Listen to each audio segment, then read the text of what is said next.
So I have a quick intro for you. Okay. Just a little bit about you. This is Amy Rene. She's a makeup artist and educator and a fitness-minded savage, podcaster, and a community builder. She walked away from a safe higher education career to build a life rooted in discipline, entrepreneurship, just showing up even when she doesn't feel like it. She's the kind of person who says, I do it anyways, even when she doesn't actually want to do it. She still does it. This is Amy. Welcome to our show. Thanks for being here. Wow, what an intro. Here I am standing up even straighter. Right. Thank you. I appreciate the sure. invite. Yeah. We have a couple icebreakers that we just like to keep fun and interesting. So the first one I have for you is if your life had a warning label, what would it say? Oh, that's so good. Starting it off strong. Oh, You can think about it. There's no worries. I do need to think about it. Feel bad because half these questions sometimes on these icebreakers like put together, and we ourselves are like not even ourselves prepared to answer them. You know? That's how you know they're good. Though. Right. It's like when I interview people and then, you kind of go around this circle and someone asks one of the questions and you're like, oh, that's good. I don't even know what I'd say. Right. If my life had a warning label, what would it say? Mm-hmm. Like a warning to others or a warning to self? I don't know. I guess however you interpret it. Because like your first thought is, fragile or dangerous or toxic is a warning label. But, you can interpret it that however. Maybe it's whatever's inside is highly valuable. I don't know. Like that sounds cheesy. Well, I don't know that this is the answer, but really what you perceive as safe is the least safe option. Yeah, that's good. I think that at least career-wise, Yeah. has been something super applicable to me as someone who was in an industry for almost 20 years. Right. And to really come into this space of saying, bet on yourself, bet on your freaking self. Yeah. And go for it. So I don't know that would be a warning label, but that's definitely the biggest jump with all of the entrepreneur stuff, all the leadership stuff, all the community stuff is just be like, you want control, you want real control, you bet on yourself and you don't rely on someone else for that. Dang, that's good. Maybe a stamp. Like your boss had a I'd stamp. say trust yourself. Yeah. Trust yourself. You don't need That's good. permission. You don't need approval. You don't need anyone externally. You just really need that soundness of, I'm going to try and I'm going to do it and I will make it happen. Yeah. Whatever it takes. That's awesome. That's super cool. It's a lot more control than you ever think because I think in society it's like, well, if you do this, then this is the safe route. If you do this, this is the safe route. And I think there's some truth to that to a point. Yeah. But then there's a space where In it's some like, areas. then there is a space where it's like, is it really safe? We're doing what we think is best, but is that best or is that limiting? Maybe it's safe physically, but is it safe mentally? Is it safe for maybe your soul or what you feel like you're born to do? Yeah. Like, probably not. Maybe. And it's really up to you to decide that. But that's the whole thing. You don't need anyone externally to validate whatever you're doing. Yeah. I'm personally excited about this interview and to pick your brain about all this stuff because like in the past, I've just been kind of burnt out on entrepreneurship. Yeah. And I did a bunch of different avenues. I tried to start a clothing brand and I had a small business for a year doing I love that. microgreens, planting and selling microgreens. And it just was really hard. And then the microgreens thing was not something I really wanted to do deep down. It's just like, there's a high profit margin. It seemed easy enough. I was like, I'll start here. But what people don't usually tell you about entrepreneurship is it takes your everything. Yeah. And I was like, hey, this is taking my everything. It is. And I was going to school and I was working full time at the same time. But I was like, but it's not what I want to do. So why am I doing it? And that was the thing that was like, I don't care about money. Like, I don't care about, like, if I'm going to give my all, it better be into something I actually want, So yeah, so I'm excited. Next icebreaker I have for you. Another good one. So if you got 24 hours and you had an infinite budget or no budget or whatever, and and there was no consequences, what would you do in that 24 hours? in just like selfishly or for business wise, or what's the scenario Whatever you want to specifically? do. You have, yeah, nothing matters. There's no consequences. Your whole life goes on exactly normal as it would. But yeah, you could travel. You could go steal a Lambo from a sports Okay, car shop. it's just You could like, do what would you do? go to the mall and take whatever you want. Oh. Like, I don't know. I mean, yeah. There's so many options. Well, if for 24 hours, and then you would keep living after the 24 Yeah. hours? I No need the consequences. context. No consequences. I need Your the life would- context. Life would go back to normal. It's like it never happened. Gosh. I mean, there's a few different things that I would do. I think just from an efficiency standpoint, then I would really lead a charge for identifying people that could make the most impact positively in the world, right? Yeah. We need to establish like safety and food and, Yeah, for sure. do maximize for humanity. Number one. Put those people in play, give them all the money. Woof. Yeah, go do your thing. That's a You good know, one. That's a good so one. number one, Yeah, for first sure. and foremost. But otherwise, on a personal note, I would really want all my friends and family to just have a huge trip, like go live life, like Right. like or have you seen who is it, Simon Squibb? He walks around, he's like, what is your dream? What is your dream? And then right. he's like, go. Go live it. Yeah. That's what I'm about. I just love hearing about people's goals and Right. helping people reach their goals. Yeah. So Yeah, that'd be I'd be another Simon Squibb with Yeah. unlimited money. You'd be a What is giver. your dream? Yeah. Granted. That'd be super cool. That'd be wild. I think that would be so fun. Yeah. I would definitely do that. I would spend the day doing that. That's fun for me. Right, totally. I've definitely thought, there's been a couple times people ask you, or sometimes you think like, what would I do if I was really rich? Yeah. If I was a filthy billionaire or whatever. And I think for me, honestly, it's like I would help a lot of people. Yeah. Like I would invest into the businesses that one I'm a part of, and my friends are starting businesses, and my family that's, going through some things or whatever. It's like I would support those people as much as I could. And I just don't think I'd buy myself a sports car. Like I don't need a sports car. I don't think I'd buy myself a mansion. No one needs a mansion, unless you're going to fill it with like people you love, or do something really cool in it, or whatever. Have you ever seen like Rob Dyrdek's Fantasy Factory? Oh sound my familiar? gosh, Fantasy Factory. Long time ago. Yes. Yeah, that I dreamed of that Oh. when I was younger. Yes. And just like this factory, and your friends are in it, and you're doing whatever, and there's like cool cars and games. Whatever. Yeah. That'd be sick. I think I could see myself owning something like that. I could see Sean owning something like that for sure. Yeah, definitely. Me and my brother always joked about that was like our dream kind of together. We getting older was having, whatever money and stuff, and then having something just like the Fantasy Factory, and then just doing stupid stuff all the time inside of it and having fun. And they I think money. that was probably that was such a cool show, Yeah. and it drew such a lot of people. I bet that was a reoccurring fantasy for lots of people. Oh, for sure. For sure. Yeah, so cool. And then they just made money off of it.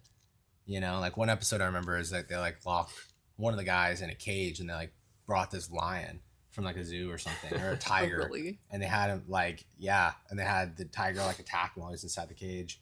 Maybe it was Rob. Yeah, I don't know. But just crazy. I think And it then was just- drama. Yeah. Oh yeah. Yeah. Yeah. Yeah. That was crazy. Yeah. So super cool. Remember that show Robin Big, right? Uh-huh. That was That was so like the prior one. Yep. Yeah. And then Big was on Rob Dyrdek's Fantasy Factory. Yeah. That was like his See? best friend. Good old days. Yeah. It was good. The I used to like nostalgia. binge watch those shows Oh yeah. because they're just so fun. And it's kind of the same feeling that was bringing up already, and we keep talking about, of like, it's like they had no limits. And it's like, what would you do if you had no limits? And they're like, we just want to have fun. And Yeah. like they built a business out of the fun. They made a show. They had apparel. They, sponsored like races and skateboarders and whatever. But they did that through these dreams and visions like they were kids. Yeah. And like no one looked at them like they were little kids. They're like, oh, you're just people that have, invested this money, and you're doing something really cool. And then that show went away. It was really sad. But It is sad. discontinued. But yeah, people just you transition, I guess. Yeah. Nothing ever. There's always like cool. seasons of stuff that ends. I think Justin Bieber did something recently like that. Oh, like really? Justin Bieber, like he decided to be a streamer. I heard about that. I don't know if he still is, but he basically like bought this big warehouse and he filled it very similar. It's like a big movie theater, and there's pool, and there's like a gambling table, and there's like video games, and he just leaves the live on, and it's just a bunch of his friends just hanging out, talking about life, and it's like, that's cool. Yeah. But he is Justin Bieber, and just has the money and the time to do that kind of thing. So that's cool. I have a rapid fire for you. Okay. It's a little rapid I'm fire. ready. A couple of different things. So you can either say do it anyways or don't. Oh, Yeah, I like this. So you have to keep it short, concise. Like this. And then after I name all these off, we can talk a little bit about, expanding. But Deal. so the first one is start a business venture with no plan. Like, No. Don't. You've Don't got to do it. have some plan. Okay. You can stumble with the plan, but you've got to have some plan. What if it was start a business venture with no business plan? As long as you plan to have a business plan, then yes. Okay. That's good. Okay. Quit before you're ready. Like, No. No, don't do it. Mm-mm. All right. Post the video even when you hate how you look. Oh, definitely do it. Definitely do it. That's the best time to do it. Mm-hmm. The worse you look, the Right. better it is, because then next time you're not going to even think twice about posting. That's true. If you look any better from that point on, you feel confident, feel Trust good. me. And Yeah. that's when people will reply the most. It's true. Yeah. It's true because Instagram is feels kind of fake sometimes. I mean, I'll post videos of like, I'll get chemical peels, half my skin's Right. peeling off, or I'm like super swollen ×4. I Right. post that. That's awesome. And then people are like, what? Yeah. Yeah. Great conversations. Right. And transparency. For sure. And then that's more fun, and that leads to more Right. trust. And then next time you can post yourself looking all crazy, and it's fine. Totally. Yeah, it's Totally. freeing. Yeah. It's just uncomfortable because it's insecure, Yeah. And Especially at first. yeah, totally. Couple more. Say no to things that look good but feel wrong. Say no to things that feel wrong. Correct. Okay. I would Even if say- they I look would good. say. Like kind of shiny object syndrome. Oh yeah, it's because I'm not a shiny object person. It's just in my nature. I don't mind any of that. I care about like goodness or things that feel right, Yeah. or that's fundamental for me though. Yeah. Totally. And last one is make friends with a stranger you admire, but you're nervous they'll reject you. Oh, absolutely. Also, strangely, I'm not nervous they'll reject me. Yeah. Because There you go. like if it's someone I admire, then it's my side to say, Right. hey, I admire you, and it's really up to them to decide What they think about you. what's what, and that's all Right. good. Mm. And then that's okay. Yeah. Yeah. Totally. Yeah. That's good. Yeah, and I have things to say about the Lemonade Club podcast because I listened to that, and you mentioned on there that you're an introvert, but you don't come across as one. You come across as, I don't know if you come across as quite an extrovert, but you're well spoken. Oh, thank as you. an introvert. I think I'm an introvert as well, but I also love people, and so it's funny how that plays out. Yeah. Maybe half and half, but It's a skill to Yeah. develop. definitely Mm-hmm. takes time, and you just have to break past those barriers and just be like, I'm gonna do it anyways and see what happens. It's better than not, Oh yeah. usually. I've always like defined, or how I've kind of defined introverts, extroverts is like an introvert is someone who I guess gets their charge back from kind of solitude or being alone, Mhm. and an extrovert, right, from being around groups of people, friends, having a good time, going out. Yeah. And do you think that fits maybe like your definition of an introvert? Is that how you recharge? Is just kind of like being at home, maybe like with your husband and just hanging out, like sit at home, maybe focusing on your work or enjoying a show, versus going to these social clubs that you put together, or going out and doing like a content day. You know, that's not necessarily you enjoy it, but at the end of those things, like you feel drained. Yeah, I mean, you nailed it. So introversion and extroversion, it's because I taught this at the college. So I'm certified in in all of this. So I love that you brought that. I'm like, actually. Yeah. So I love that you said that. Yeah, introversion, if we're categorizing it like that, it's where do you recharge yourself? So I think of myself as, you know, where do you, if you could magically plug yourself in to recharge, would it be alone or with people? And so for me, it's very, very much solitude. I enjoy solitude. Ironically, I host a social club. Ironically. Right. Yeah. After the social club, I don't want to talk to anyone for like 2 days. Right. For sure. So it's solitude all the way. I enjoy it. I need it. I need it for my own mental clarity and planning, and even just ability to regenerate the strength to talk to people again. Oh, yeah. Introversion all the way. What's crazy is that I know I'm an introvert because the idea of someone that goes to your social club, they have a great time, they stay hours, and then like they just want the night to keep going, and the next morning they need to be with a bunch of people, and that helps them recharge. That sounds insane to me. No. So that's how I know I'm an introvert. But I know there's people like that. One of my best friends, my roommate, is like that. Just loves people, and he gets energy, and he gets, you know, he thrives off it, which is great. And so, you know, there's these two different categories, and I tend to think, maybe it's just like a stereotype, but like I tend to think like an extrovert tends to be the life of the party. But maybe that's not always true. Maybe they tend to be, but I know some pretty lively introverts as well, you know, and you know, I'm lively fair enough, you know, at parties and hanging out and whatever, but I don't get recharged that way. So Yeah, I relate to that. I don't get charged that way. I have to ration my social energy. And if I don't, by the time I get somewhere, say I spend it all earlier with all the people and then I have an event later, I'm done. Like, I can't refill the social energy cup. I already spent it. So I'm really intentional to ration. Totally. And then it just feels really difficult to like, because you want to be genuine with people, you want to love them.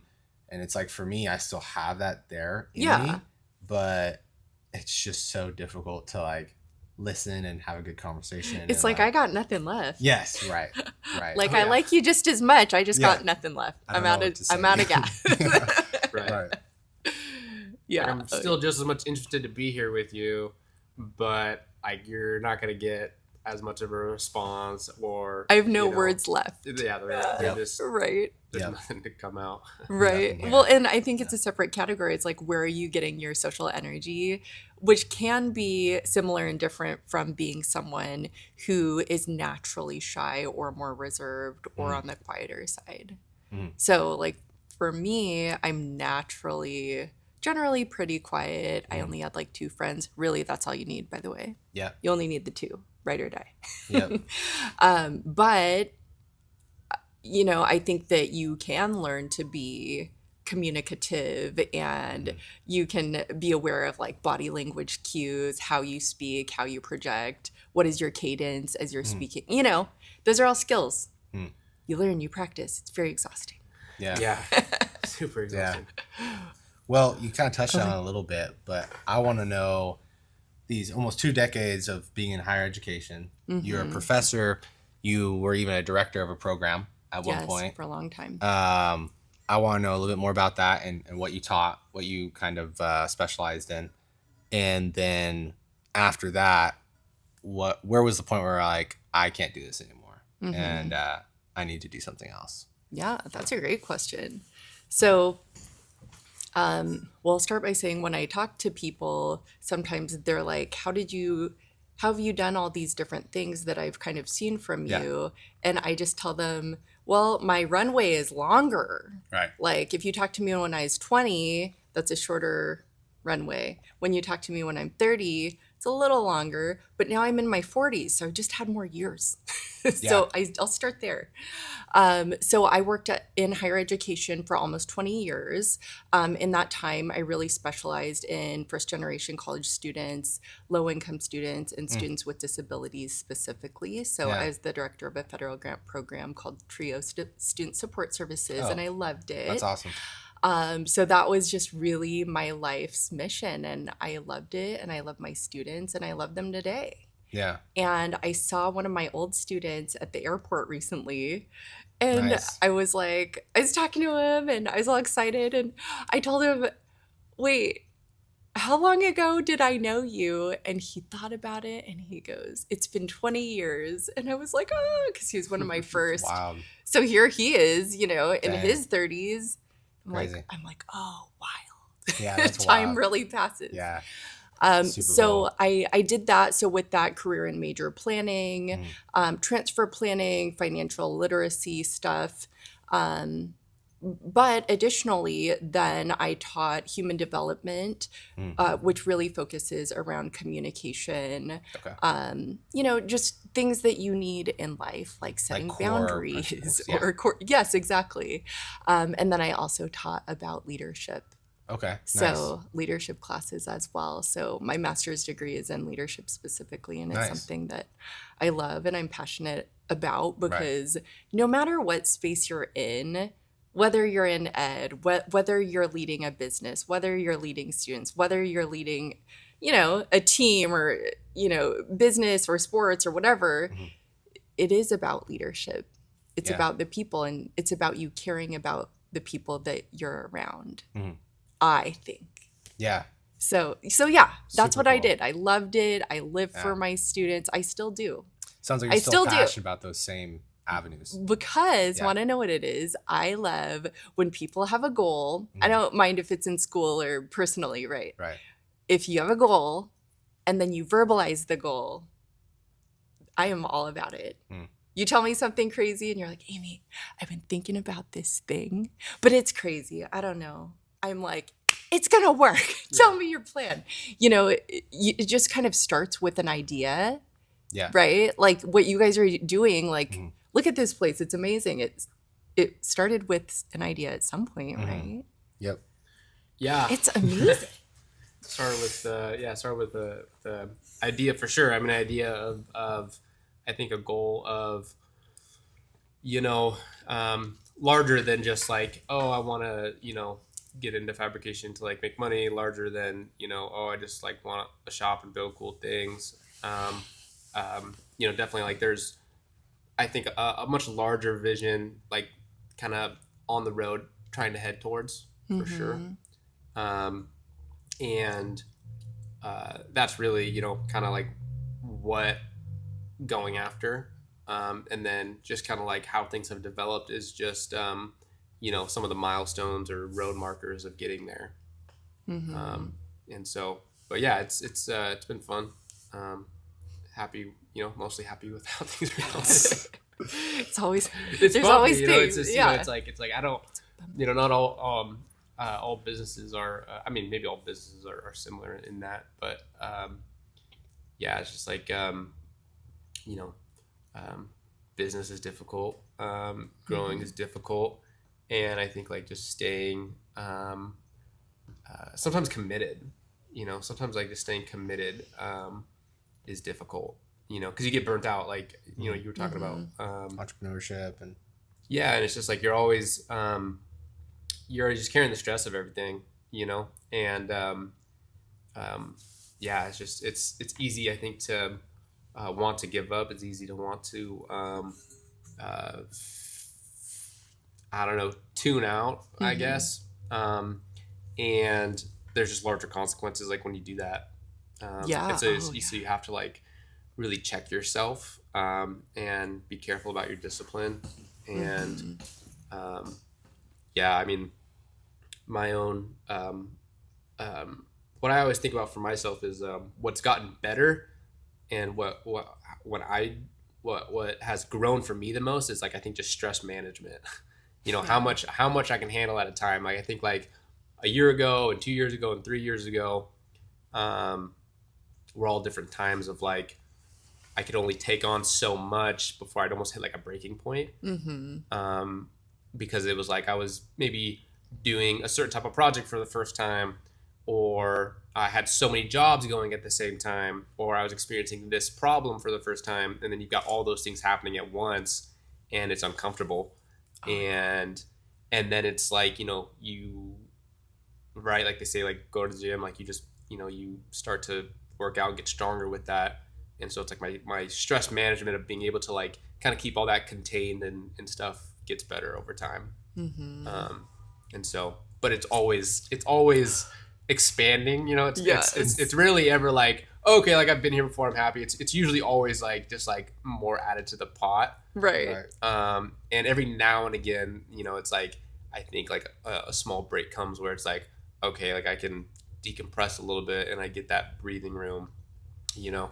And so, yeah, for me, I think that's the hardest part about running a business. Yeah. Oh, yeah. I like what you said. Did you use the word bumpy?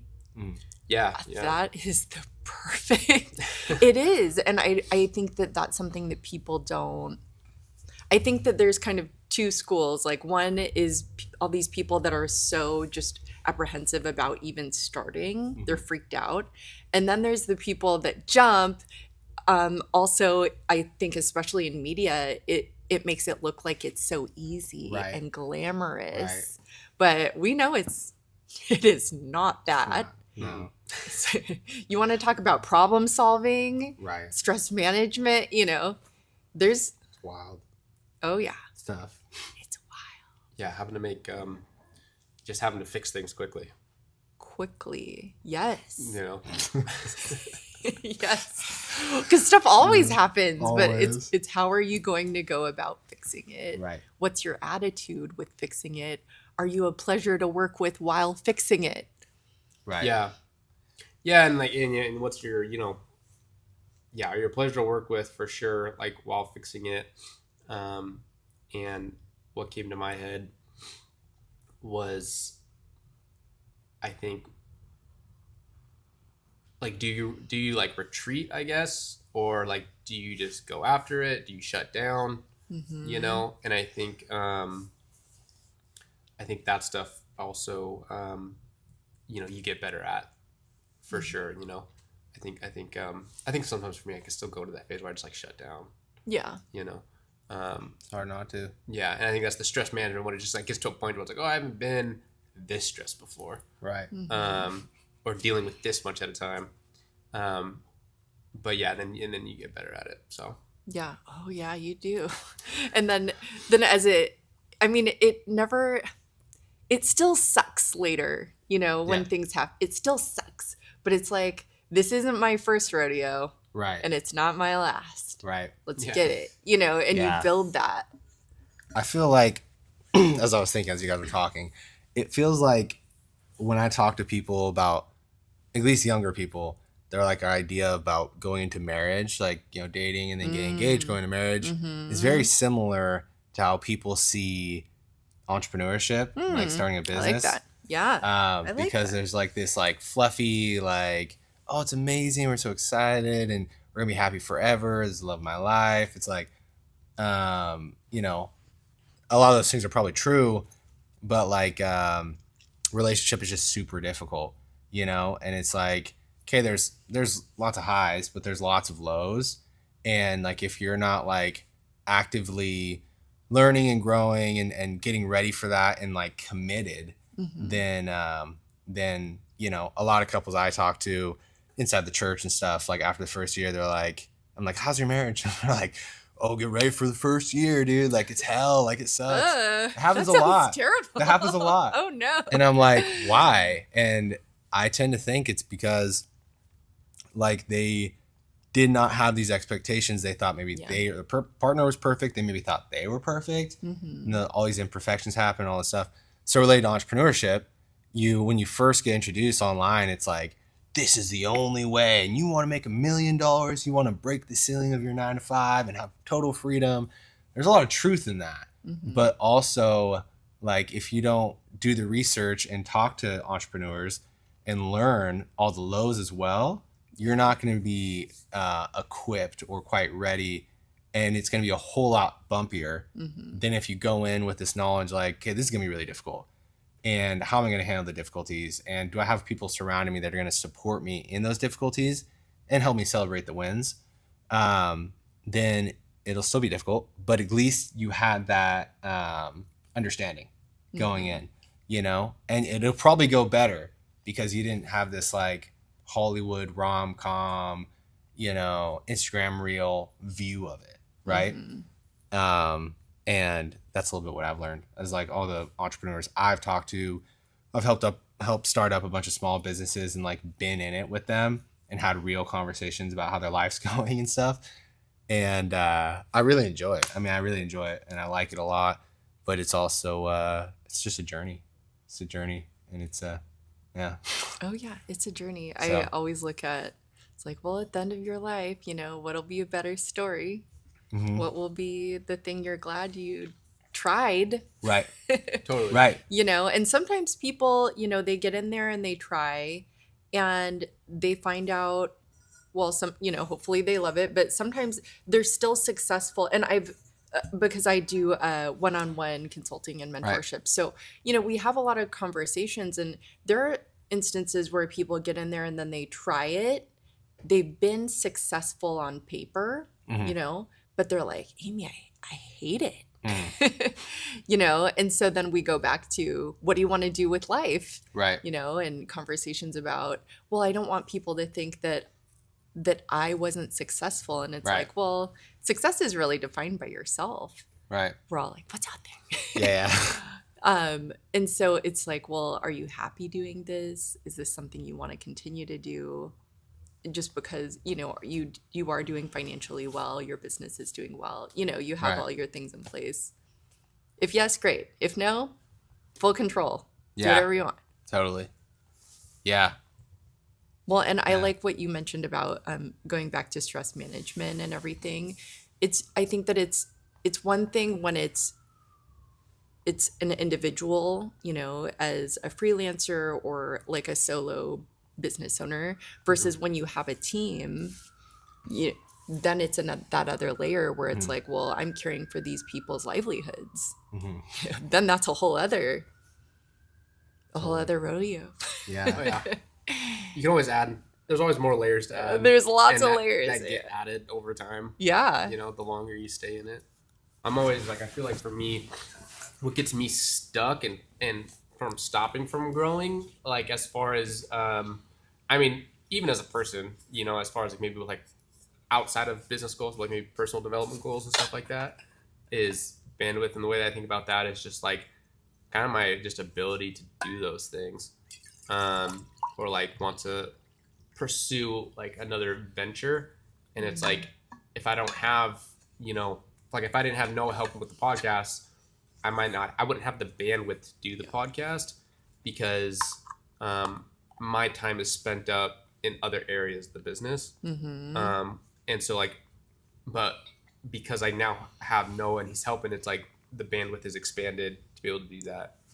And so that's what I'm always trying to focus on is like, or lately anyways, like that's been like, I think kind of like a new realization for me, is like, how can I kind of get things off of my plate, and not even like off my plate to relax more, or off my plate to do less, but to like pursue more stuff. To grow, really. To grow. Yeah. Yeah. And in return, the company grows, and then like whatever other people's goals are within the company grow as well.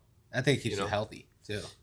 Because every human can only really handle so much. Oh yeah. So like you start offloading some of that weight, and not even weight almost feels negative, but like responsibility. It's a better word. Start offloading some of that responsibility. Well, then everyone's growing. They get to grow. They're getting experience. They get to put on their resume later. Maybe they're getting a growth in the company, but then you're also growing. Everyone's staying healthy. You hire another person. So it starts to look like instead of looking like an upside down pyramid where this is Sean, it starts to look more like a not a pyramid scheme, but A proper pyramid. a proper pyramid. That's what we're going for. Or you know what I'm saying? Like you got the person on top, and then these people, so you can actually hold this weight of this company, or endeavor or whatever. That's the beauty in the team. Right. Getting the right people. Right. With the right skill set or the right attitude to be able to teach them. That's that's everything. I always say, you can't teach people to care or to want to learn or to be up for it, whatever it is. Do you have like a team with some of the stuff that you do outside of like Lexar in your own personal stuff? Yeah, things sure. you're trying to grow? Like do you have like a team of people that you reach out to for different things, or I don't know everything. Oh yeah. Well, actually no one does. So well, and I think as I continue to evolve, my team continues to evolve, and I know we were kind of chatting before this all started. I was just super curious. I've been in the industry for a lot of years, and because we're in the Tri-Cities, it's pretty small. Like when I say industry, to me that means like we're industry, right? Maybe we're not the same industry, like. There's construction industry or beauty industry. I was in the luxury bridal industry for a long time. That's how I really met a lot of the vendors. But if we think about like, I'm going to take luxury bridal industry, for example, who's involved in that? Not just beauty professionals. We're looking at dress shops, clothing shops, event planners, venues, just so many, like all of the video, calligraphy, florist, thank you, catering, bartenders, DJ, like the list goes on, right? And so through those years, then I had the opportunity to meet a lot of people and really establish like, wow, that's where I really learned, like we're really all in this together. Right. And so even if there's like a huge wedding, say there was one we did for Brides Magazine, the vendor list was huge. And it's interesting now that I'm in the construction space, it's the same thing. What's in the build?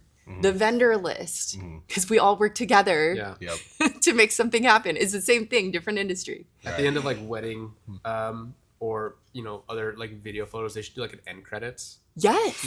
And then just have like that list of people. Yes. That'd be funny. Well, in the bridal industry, it's very common, especially if we're doing shoots and things. And so that's why now that I'm in the construction space, I really make it a point, especially for things like Parade of Homes, we're listing all the people, For me, that's fun though. Yeah. And cool. because it truly is a team. And that's what I really love about, I know you guys know Scott, but that's what I love about Lexar and working with Scott is because he's been in industry so long. They have their relationships, their own vendor relationships. And, I really like that, we look out for each other in any industry. Totally. But getting back to your question, which was about my own teams. Yeah. I mean, just because of all the years of experience, depending on what I'm doing, then I know who to call. And if I don't, I know someone who will know who to call. Yep. Because it's tight like that. Right. Or it's like I have my trusted people who it's like, I know if you guys say so-and-so's good, I know they're good. I don't have to go searching and hoping. It's nice to have that community of trust and word of mouth and like, you guys, I'm looking for this, Right. If I don't know myself, I know someone who does. And especially I think being in creative fields, there's a lot of need for creative minds and ideas and and like, hey, what do you think about this? Hey, you want to be in on this? And then people are like, yeah, I don't even know what it is, but it's fun. It is fun. So getting back to the team, yes, very specifically in terms of what I do in the marketing space, content creation, a lot of communication work. Then I do work a lot with video, photo, and designers, graphic designers. And depending what we're doing, I think that in the last few years, I was doing a lot more. We do a lot more stylized shoots and things like that, where we bring in different stylists and all that kind of thing too. Cool. But yeah, that's primarily who I'll pull from. But people are just great. They're so talented and experienced and Yeah, that's It's when. fun. But definitely need the team to do it. I'm not Right. a designer, but thank goodness Right. there are people that are. Totally. Yeah, like before I kind of got in the space of kind of construction and metal fab and stuff, I didn't understand, right? So general contracting and then all the subcontractors, I didn't get different. that. I just kind of thought, like my uncle who we interviewed, he'll probably be coming out. He'll probably be dropping soon. George Booth at Booth and Sons. Cool. So Before this podcast comes before out. this podcast. So Yeah, that's true. So he'll already be out. Shout out to George.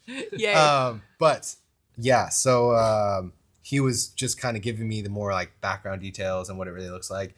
And he was saying that they subcontract out like 70-80% of the work. And it's like, at first I didn't really understand that, but it's like, well, we have these trusted people Yes. and these subcontractors do each their own lane and really well, right? Yes. So whether it's tiling, metal work, could either Concrete. painting, concrete, whatever, roofing, yeah, they do it really well. And so instead of them trying to do all the parts, and they do great work, but their time is better spent focusing on exactly their lane. And then that's usually framing and the initial build and stuff like that. I think that and what for like I'm working with a contractor right now who is just like I think pretty particular and I don't even think he's that big of a perfectionist, but I think he's just so particular because it's like what he's trying to do is he's looking out on behalf of his client, and so I think that these general contractors a lot of times like when they're hired, they might I've known some that they don't do anything as far as like they don't even carry a hammer in their truck. It's everything's subbed out, and it's like they're just trusted with the build. Right. It's interesting. And so it's like they're trusted, like, hey, I know that you're going to be on top of these guys, and I know that you're going to be the one that delivers exactly what I want. They just have the nice trucks and drive around. Yeah, well, they make good money because right, because of that, right. Interesting. Well, and I know they're looking at like quality control and Right. Yeah. like, hey, scoot this over 3/4 of an inch. Right. So they know what they're talking Hey, about. you installed this upside down. Yeah, right. Code. And You name it. yeah. Yeah. Oh yeah. controlling the whole thing. It matters. Yeah. It matters who's doing that. It does matter. It matters a lot. I kind of want to reel it back in, and I really want to get to some of these other avenues that you do. Sure. Yeah. Lexar is a big part of your life, but you also do makeup, you do events, you do fitness, you do some speaking, you have a podcast, and one of the newer things is the Lemonade Club, which I'm going to have a whole segment. We're going to talk about that. But I do want to know, before we get into the what, I want to know why. Yeah. So kind of going I back love that. to getting out a couple decades of doing higher education, you're very passionate about it. I do want to know what made you leave, and the reason when you left, is that reason the same reason that led into all these other avenues that you're passionate about, that you liked, maybe you still like? Was it fulfillment? Was it better income? Was it just more fun? Share a little bit about. Yeah. all that. My answer to all of that is yes. Okay, cool. So I initially hadn't planned to leave ed because for myself, I want to live a life of purpose and impact. Totally. And there's just nothing better than that. Like, that's Yeah. why I get up every day. I love it. Yeah. And during COVID, because we were working remote, I'm going to kind of back up that, but it'll better explain the decision to leave. Is I had a marketing and outreach agency with one of my best friends.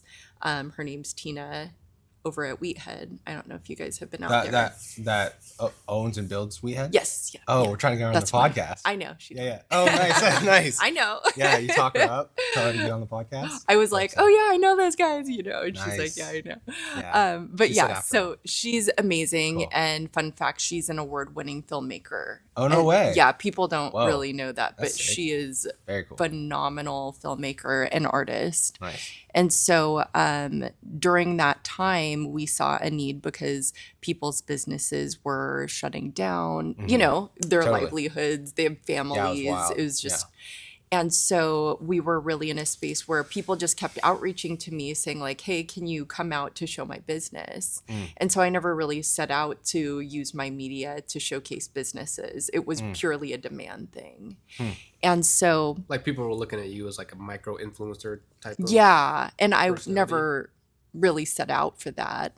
But the demand was there, and I knew enough industry people who I like to believe, they trust me. And what were you and when that started coming in, what were you mostly doing on your Instagram? Online. Is that where you It was a lot online? on Instagram at the time. I was doing primarily makeup stuff.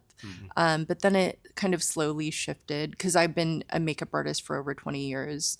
It had kind of started shifting into a lot of just kind of what I was doing at the time, which was a lot of travel, and a lot of really fun creative projects with a lot of creative people, especially within media. So a lot of video, photo kinds of things. And so, I'm really big on showcasing businesses anyway. Like I still do. Like I'll tag anywhere I'm at in town just because I like it. Yeah. I just like it for no other reason than I like it. That's awesome. I like it. Shout out you guys for doing a great job. Like shout out, like this meal was delicious. I loved it. You don't walk into like Brew Cheese and be like, hey, give me a free meal and I'll tag you. No, like I just if I'm somewhere and I like it, I want my friends to know. It's literally that. So cool. without awesome. any other intent. Insensitive, because otherwise my friends are going to text me anyway and be like, hey, Amy, where do you recommend to go? Right. I'm going to just just put it out there. I'm just here. This is what it looks like and I like it.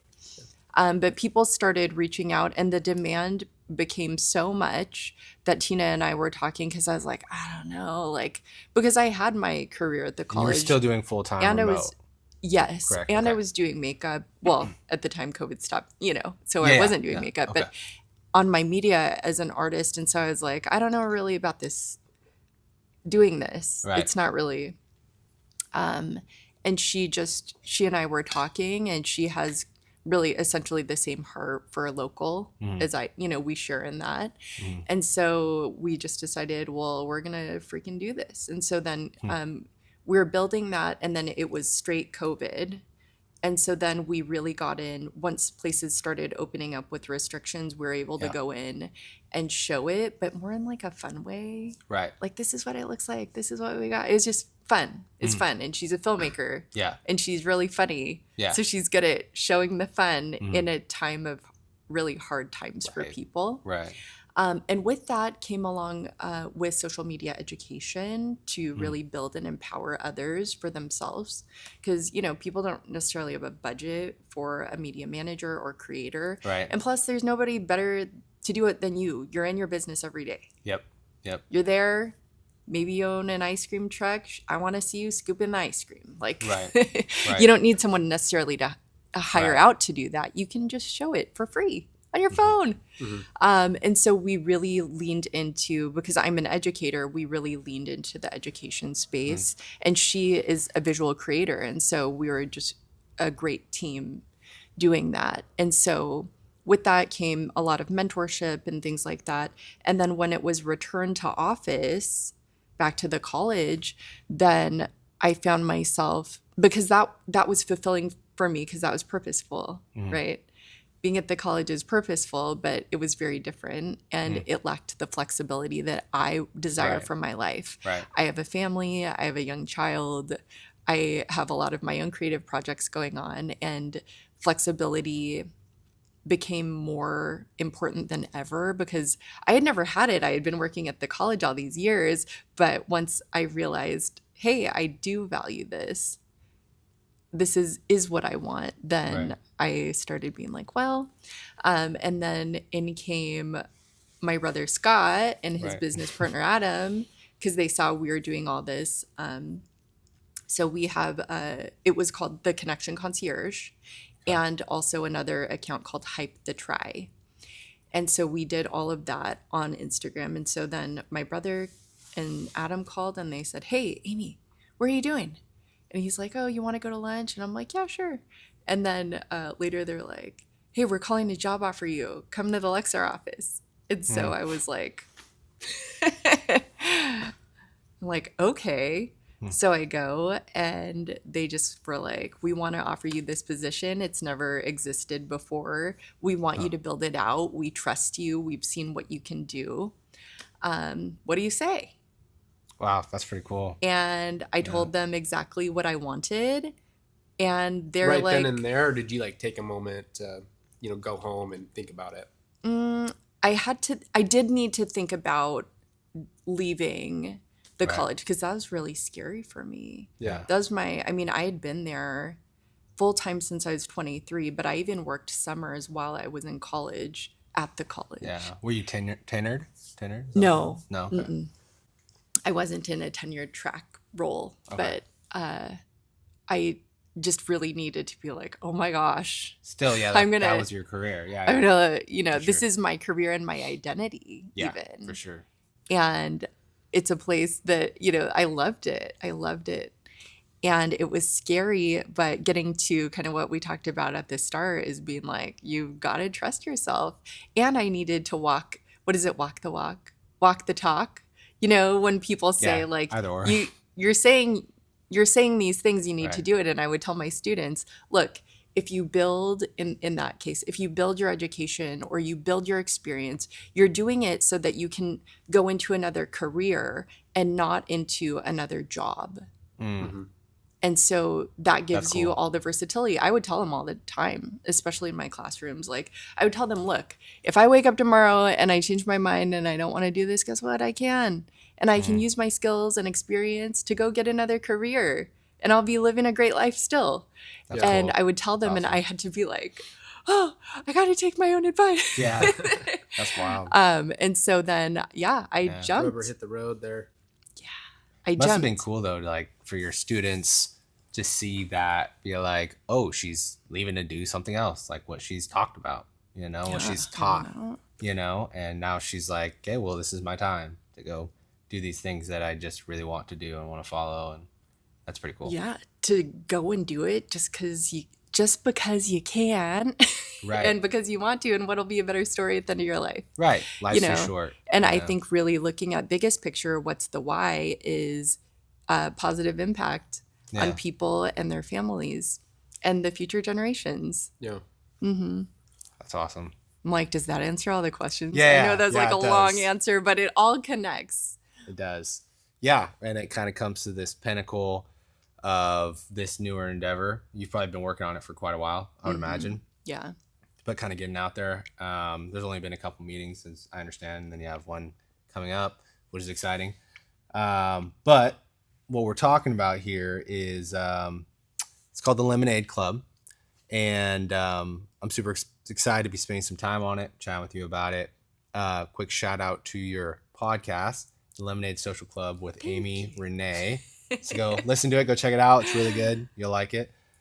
Quick little summary from that podcast I listened to, which is called Create What You Wish You Had, the Lemonade Social Club. So this is like one of the first episodes. But the definition of it is Lemonade Social Club is for ambitious, business-minded people who want to make meaningful connections while growing personally and professionally. You will create intimate gatherings, or you do, that create space for newness through wellness, beauty, and business education, designed for actually getting to know each other and not just networking you. So pretty cool definition that you put on the podcast. Tell me a little bit more about the Lemonade Club. Yeah, I appreciate it. Yeah, for sure. I know it was a long. I thought it was super cool. I put it out. That's one of those things where you're like, you just got to do it and then you figure it out. Yeah. It's one of those things like at the start where it's like, well, you don't want to jump in with no plan. You want to have some kind of plan and then know that it's going to be bumpy and then know that you're going to figure it out and pivot and pivot and pivot and pivot until you get there. So far, we've had, I think, five events. We're going to be having our launch party next Thursday. Yep. Gisa Carousel of Dreams from 6 to 8 o'clock. So this is really created because I work one-on-one with so many businesses. And again, I've been in the industry a long time, and overarching, what I do see is while some people do have a supportive group of friends in this space, a lot of people don't. It's really lonely. Yeah.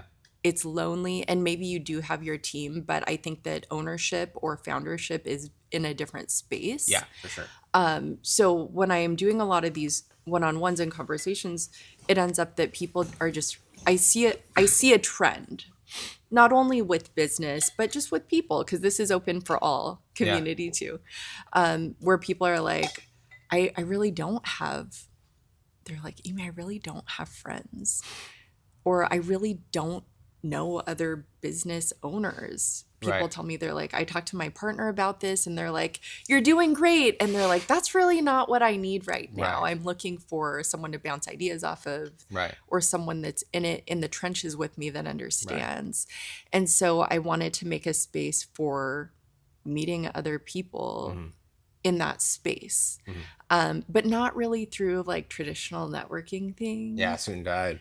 Hello. Which there's a time Luncheons and like there's a time and space for that. Sure. I've been to those, but I wanted to make it more experiential, because the other layer is, I really like having fun, and I feel like the older we get, the less fun You're supposed to have. Yeah. Or less adventure, or less. Right. And, I think big trips and all these big grand things are great. But what about just like a day to day, carve an hour and a half for yourself? Right. My gosh. Right.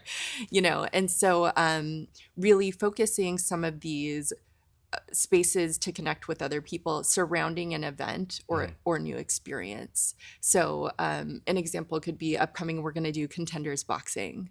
Oh, wow. Right. Okay. Like, so we've done other things like hot yoga and aerial yoga, weightlifting, because, I like fitness. Yeah. But it doesn't have to be that. We're gonna be doing a cooking class next month. Oh, nice. So because, I'm an educator, I know how to facilitate the room so that people actively talk.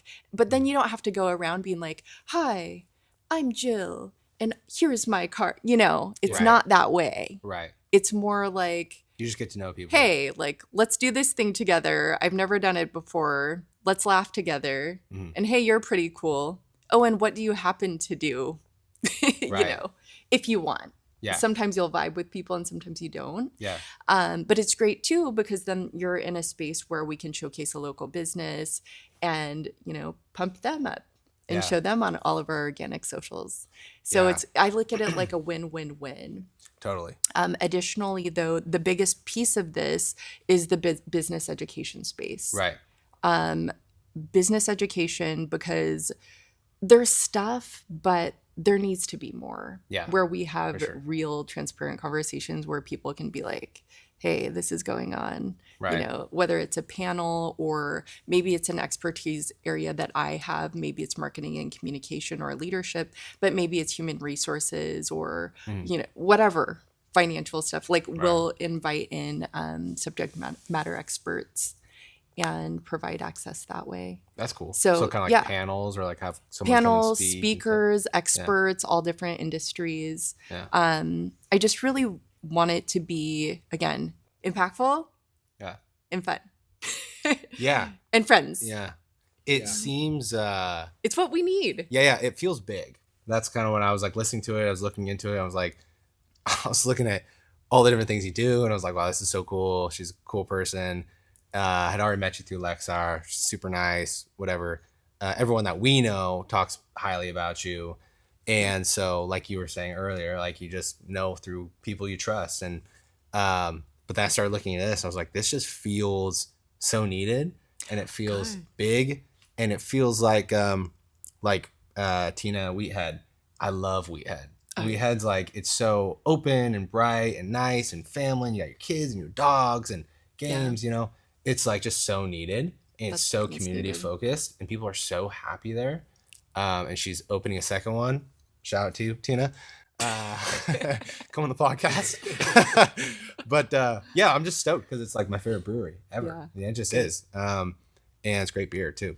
Anyways, getting back to yours, this feels really cool, and it feels needed, and it feels like, people really need like real friends, not just like acquaintances and you're my friend now, but like real genuine, like highs, lows, the bumpiness, and to talk about business ventures and our dreams and visions while we do fun stuff. It's so needed. Yeah. for sure. That makes me happy. Yeah, even if Yeah. it's Like, that's two, fun. just like, once every time an event is held, Yeah. for sure. It's like you've got your work friends, maybe you got your church friends, maybe you Yeah. got your Lemonade Social Club friends, and maybe you guys make a connection, work or not work related, and you decide to meet up after that. But even just having the friends for those events is a lot of fun. Right? It's also cool knowing that like the people going, because you've set this like this not expectation I want to say, but like this kind of culture that the people going are these ambitious, dream driven, business minded people. So it's not like you've set this culture, it's like we're all businesses, but it's like you said, it's like people are like excited about life and doing things and having fun Doing and things. doing Yes. things. And so it's like Wanting to do things. I get to go Yes. in there or whoever and be like, okay, I can talk to anyone and be like, what are you passionate about? Like what drives you, and that's super cool. If I want to go down that avenue of conversation, who's your define for me the ideal Lemonade Club member? Like, is it women? Is it men? Is it couples? Is it, do they have to be super confident? Can they be insecure? Do they have to be like top level business? Can they be just starting out? Maybe, yeah. I'll say maybe easier to describe who you don't want there. Well, I don't know. I'll say Yeah, I'll yeah. say this. People need to be open and open-minded to meeting some great people. Like my big push on media is like, come as you are. Like, I don't need you to come like worrying about what you're going to wear, or what you're going to say, or looking too cool, or like, no, you need to be nice and open-minded to making some great friends and laughing at yourself when you're trying to, do something for the first time. That's normal because we're learning together. But just, again, I think someone who is ambitious just in general, who is kind and wanting to make some friends and have some new experiences for their life. Yeah. That's really it. Any Cool. age, men and women. I have gotten quite a few questions. People are like, can dudes come? Yeah. And I'm like, yeah, I know that some of the events are geared more Yeah, women sure. focused, but they won't all be. Yeah, 'cause For I wanna example, go. like the launch party is, it's at the Giza Carousel. Also, you can ride the carousel. Oh, nice. We'll have to do Adults that. only. This is an adults Yeah. only. Nice. Yeah. Great. Yeah. But that one's going to be our launch party where, people come, mingle, hang out, ride the carousel if you want. And Nice. that's it. But I really want to provide an environment for connection. And I'm just tired of, it makes me sad when people are lonely, especially when they're so awesome. Like, Yeah. you know how many awesome people, they're just like, I don't know, it's just me and I'm just home and I'm thinking about these things, or hey man, like I'm in it. I'm stressed, I'm by myself and I've got no one else to tell. Right. But Yeah. they tell me. Yeah. That's Right. how I know there's a need. Right. Yeah. Yeah. And being in different industries, it's not an industry problem. It's just humans right now. Yep. I was, I think when I first heard about the Lemonade Social Club, I think he posted about the hot yoga Oh yeah. one. And I was upset. I really want to go to that one because I love hot It is. yoga. Oh, cool. It's yeah, like I'll have to go. yoga classes, and then just especially hot yoga is, maybe it's random, I don't know, but definitely like one of my favorite things. Really? But I was out of town. Oh, And okay. I was like super disappointed because I just like hot yoga, Fun. It's definitely like refreshing, and Yeah. nothing's better for me than stretching. Have you been at Trinity? What's that? Have you been to that hot yoga place at Trinity?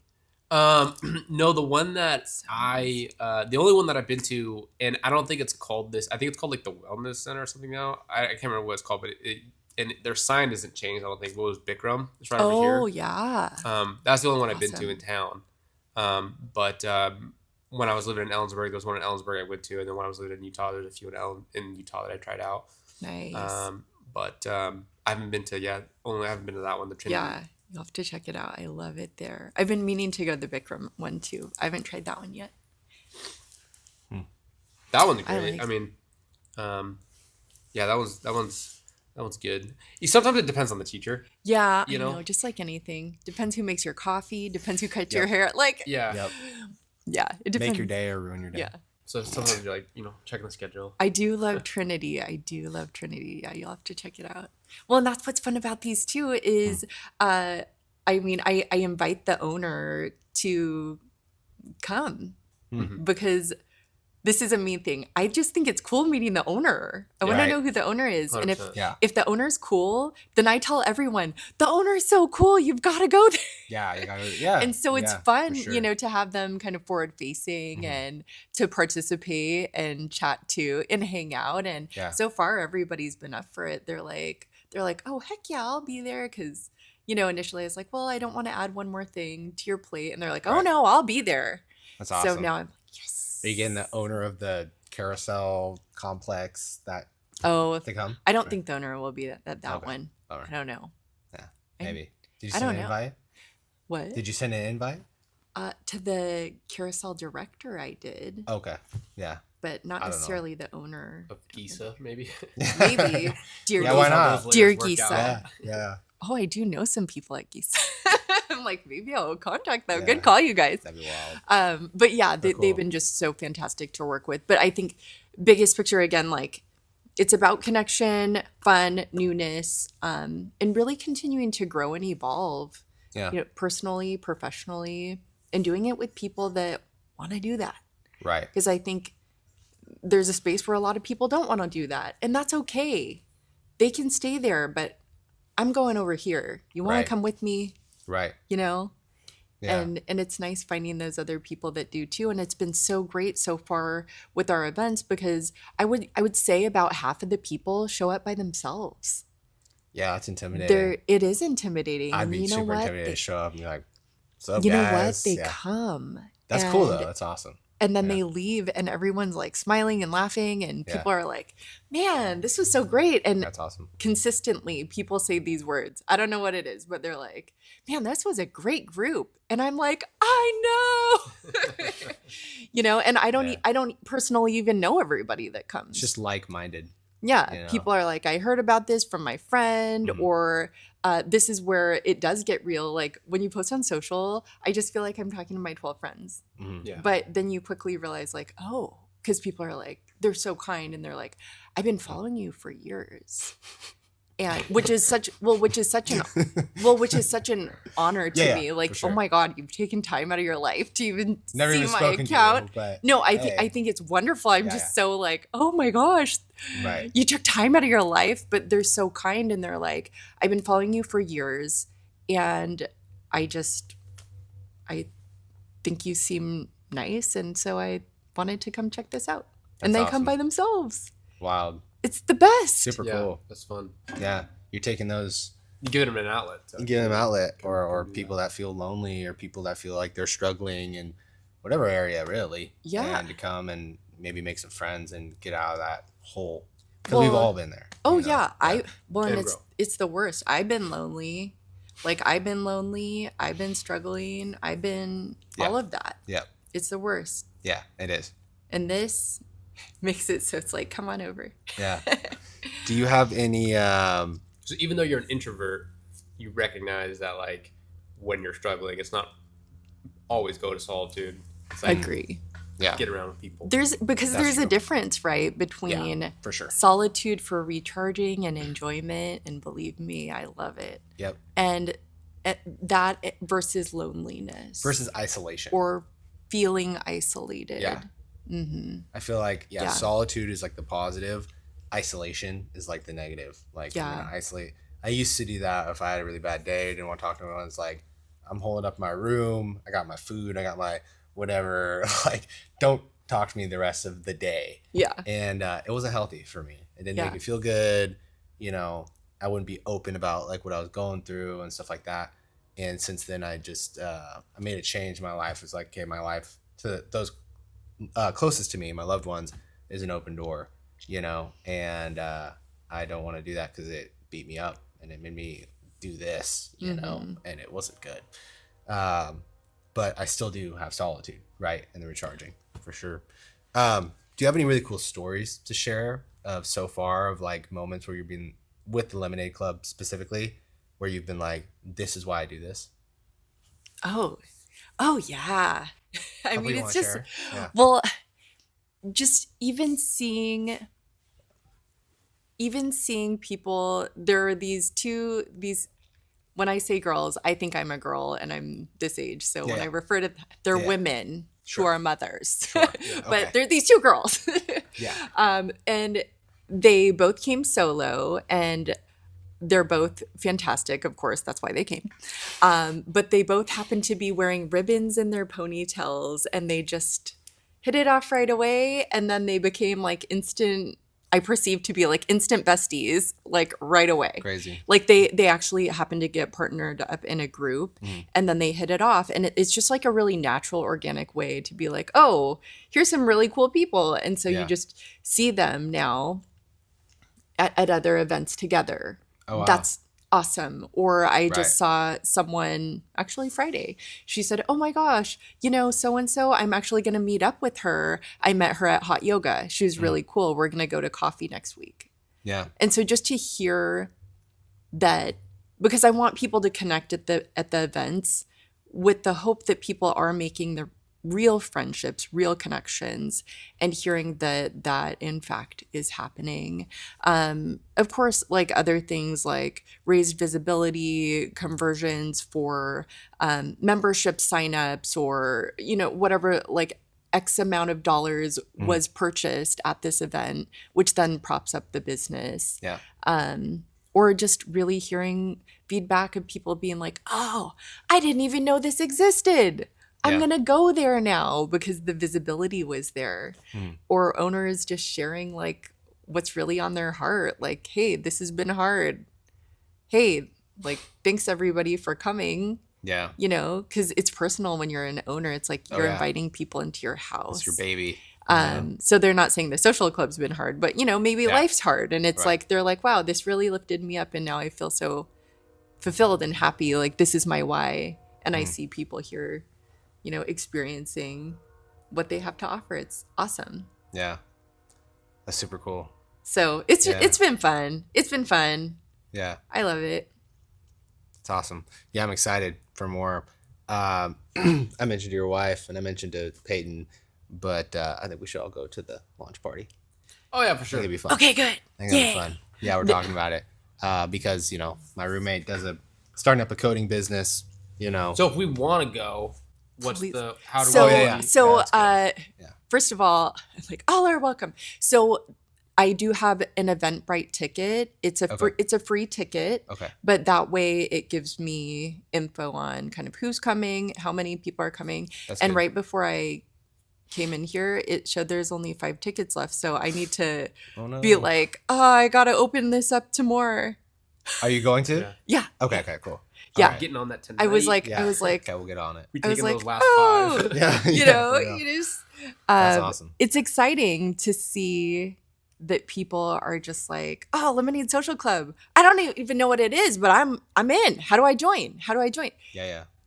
That kind of makes it a little bit harder too, because as it grows, it kind of maybe sometimes could change the events that you kind of have to plan for, because you have to have spaces that can fit so many people, Yeah, that's true. unless you are planning for something that's maybe a smaller one, But that thought came to my head.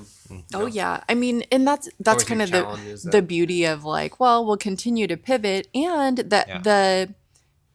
I think that offering a space that is intimate of 20, maybe it's 20 people, it's a different level of communication when it's a group of 20. Yeah. And for so sure. it's like, hey, here's some tickets, first come, first serve, Yep.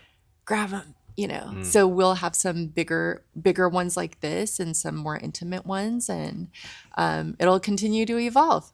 So maybe I'll look at this in a year and we'll look at it and be like, remember when you were starting the social club? Yeah. And wow, look how different it is now. I don't know. Yeah. I don't know, but I do know it's not my first rodeo. Right. So even though it's new, I am expecting the evolution, For sure. and I welcome it. So Yeah. thanks for being here and for being up for it. Yeah. I'm excited. I learned about it today, and I was like, dude, this seems sick. Like, yeah. because we all four of him and his wife and my roommate and me, we all have our own entrepreneurial like things that we're a part of and businesses. And I think not only that, but we just like fun. We like fun people. We want to meet more people, and I think that sounds perfect. Right. So that's what it's about. Yeah. Coming in and having fun, and at my events, then I set the precedence. Sometimes people just need to be told, like, Yeah. hey, if you don't, like, I always say the same thing pretty much. Welcome. I'm so glad you're here, because I'm glad they're here. Right. And if you don't know me personally, now you know that we are friends. Mhm. And I am letting you all know that you are all now friends. And so when you talk to each other, it's not weird. Yeah. Then, we all kind of laugh. Right. But it's like it breaks down the wall of expectation to be like, Yeah. hey, you guys, you're cool. Yeah. You know each other now, I've decided. So Right. people are like, oh, hey. They do that in church. Like at the church I go to, That's like awesome. in most churches they do that, but they're like, say hello to your neighbor. And it's almost And it's like you're supposed to any social environment, but like, now it's like, okay, like turn hello. I know. I usually just Casey, dude. It's bad. That's just. I talk to my I'm neighbor. not the most like. I'm not the best church member. That's okay. That's the point. Depends That's where the your point. social battery is that day, too. Exactly. Yeah. That's Who's sitting next true. to me? I don't know. That's true. I want to know if someone listening to this podcast feels, after everything we've kind of talked about, if there's someone that listens and they feel really stuck and they know they need to change their safe, right, or their life or whatever, what would be their first step? Action in any direction will help propel you to get to the next thing. It can be a small action also, even if that's verbalizing to one person who you know is positive and uplifting. You're not going to tell your Debbie Downer friend. Right. Right. Identify, like I always would say, who's your biggest fan Yeah. in your life? Maybe it's a parent, maybe it's a friend, maybe it's your neighbor. I don't know. Right. Who is your biggest fan, and you tell them what your idea is. You're one decision away. That's good. It's gold.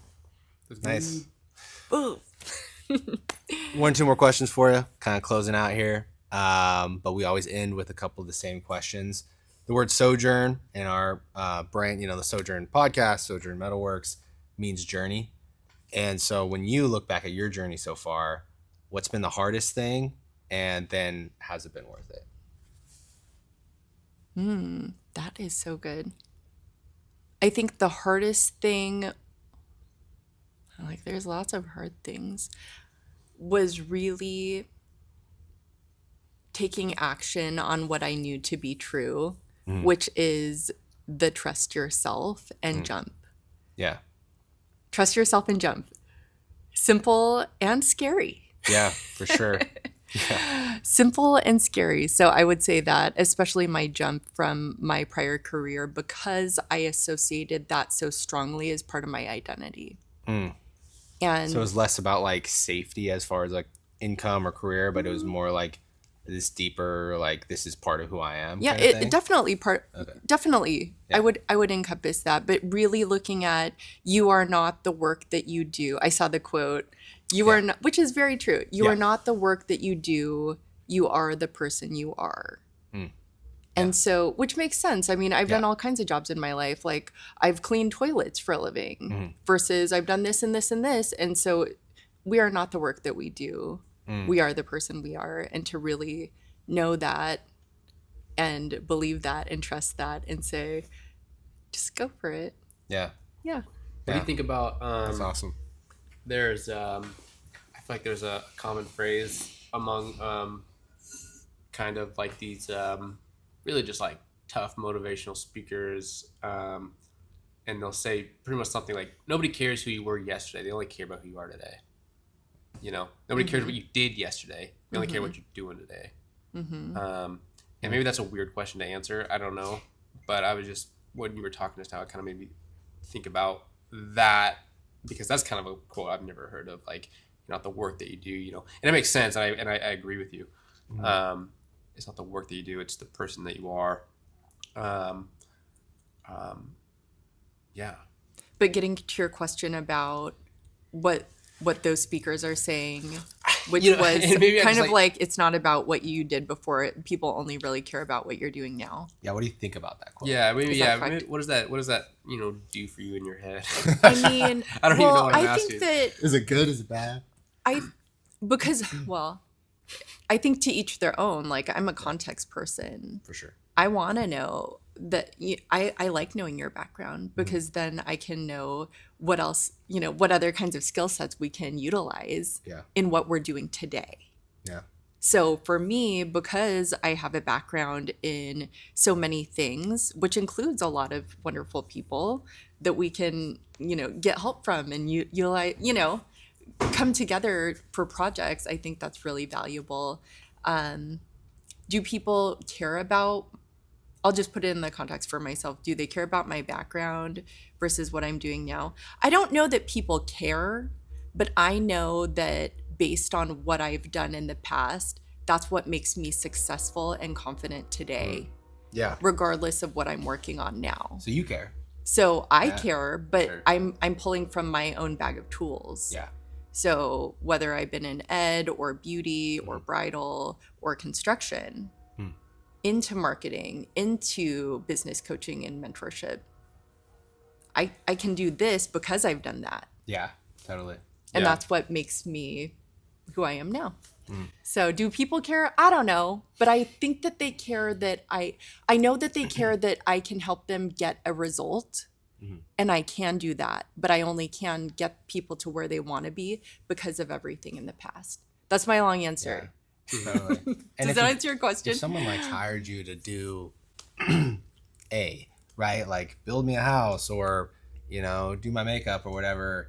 And it's like, okay, that's a future thing. If they ask you that, they probably care about what you did yesterday or what you did in the past, because they're not just going to ask some random person. Like you have to have some kind of resume. Someone has to trust you somehow. Yes. And that's what your past says. Maybe they don't, maybe they're not super interested to know all of it, but like, exactly what you said. It just gives you the tools so that people can trust you for the thing tomorrow. Yeah. Essentially you have the receipts. So they say. Yeah. You have the receipts.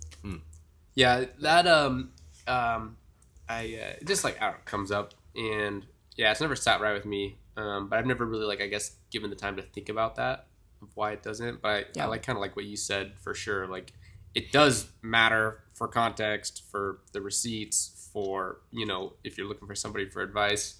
And I think that what I don't like about it is I feel like what they're describing when they say it is like your value doesn't come from what you did yesterday. It comes from what you're doing today. And that's what I think kind of just is off-putting to me about it. Yeah. Because there's tons of value in what you did yesterday or the years prior. You know what I mean? And so I like your quote a whole lot better than that quote of like, you're not the work that you do, just the person that you are. Because maybe the person that you are has a lot to do with all the work that you did prior, or lots of different things. Well, and getting into what's your why? Yeah. What's your why as a your person? Values. Yeah, what are your values? And you carry those values everywhere you go.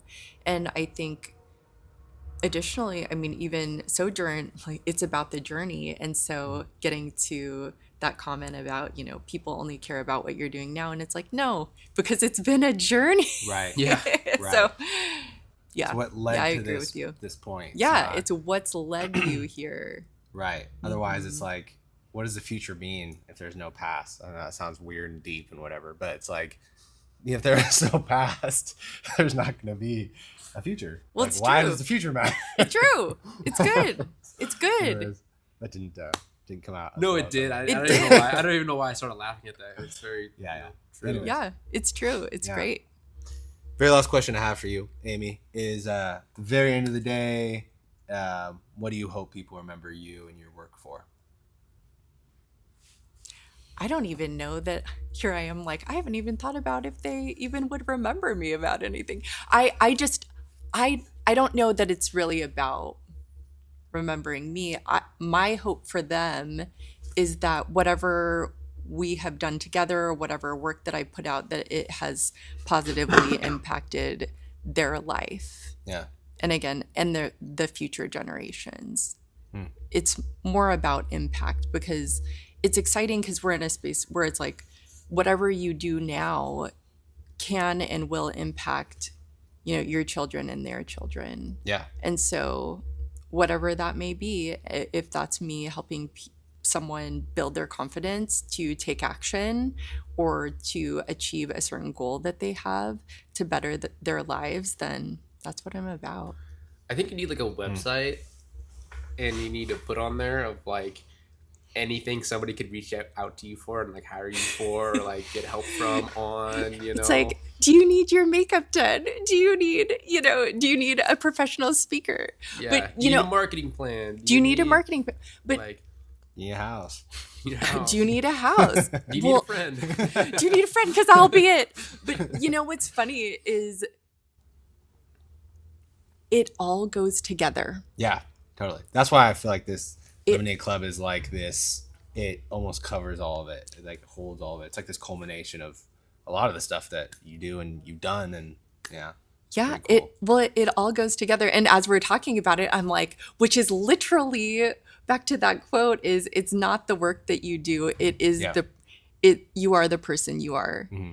And I think that's what's been really the anchor in everything that I've had the privilege to be involved in, is because it is for me, it's a life of service. Mm-hmm. Mm-hmm.